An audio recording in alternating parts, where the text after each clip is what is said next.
Assalamualaikum warahmatullahi wabarakatuh. Selamat pagi semuanya, salam sejahtera untuk kita semua. Pada kesempatan kali ini, kami kelompok 9 berkesempatan untuk melakukan presentasi mengenai tugas besar 2 pengenalan komputasi Fakultas Ilmu dan Teknologi Kebumian.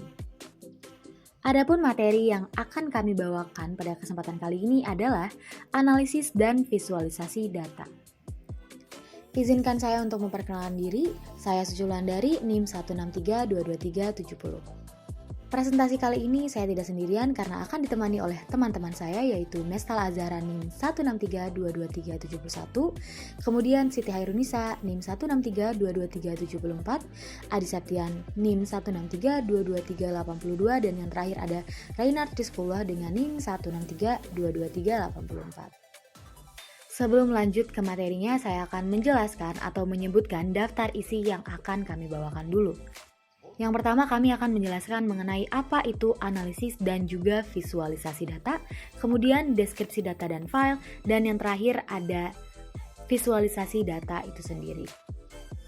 Oke, kita langsung masuk aja ke bagian pertama, yaitu apa sih analisis dan juga visualisasi data. Jadi, analisis data adalah mengamati suatu objek. Di sini, objeknya adalah data itu sendiri, untuk dikaji atau untuk dipelajari. Sedangkan, visualisasi adalah salah satu cara yang ditempuh untuk dapat menganalisis data tersebut dengan lebih mudah. Itulah tujuan utama dari visualisasi data. Saya akan menjelaskan database yang akan kami gunakan.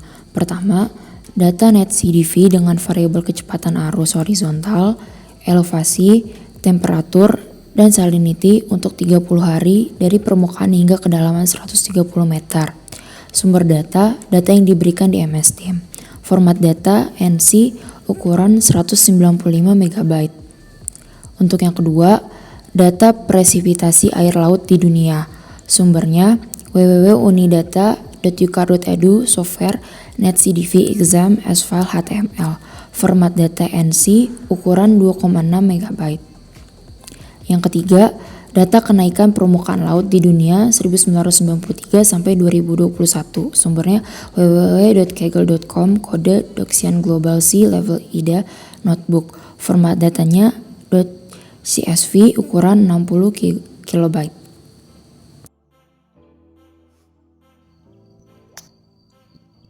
Pertama, kita akan memvisualisasikan data densitas air laut di wilayah Indonesia. Densitas air laut merupakan jumlah massa air laut per satuan volume. Di sini kita menggunakan visualisasi color maps dengan X sebagai longitude dan Y sebagai latitude.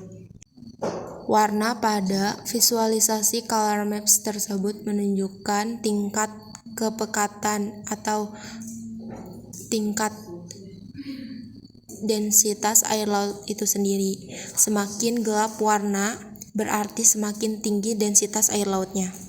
Fluks presipitasi. Presipitasi adalah proses mencairnya awan akibat suhu udara yang tinggi sehingga terjadinya hujan. Dapat dikatakan, fluks presipitasi adalah tingkat curah hujan. Terlihat pada hasil visualisasi, pada gambar tersebut terdapat tingkat curah hujan. Yang tertinggi adalah berwarna kuning dan yang terendah adalah berwarna ungu. Pada bagian tengah dapat kita lihat terdapat warna hijau dan kuning serta sedikit kebiruan. Daerah tersebut adalah garis khatulistiwa. Seperti yang kita tahu, daerah khatulistiwa adalah daerah yang memiliki curah hujan cukup tinggi. Simpangan baku global sea level setengah dekade.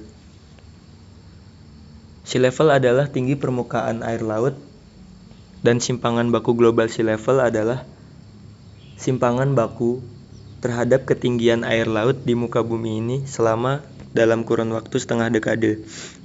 Seperti yang terlihat pada visualisasi data yang ditampilkan, tahun terletak pada sumbu X dimulai dari tahun 95 hingga 2000, 2000 hingga 2005, dan begitu pun seterusnya dalam kurun waktu per 5 tahun.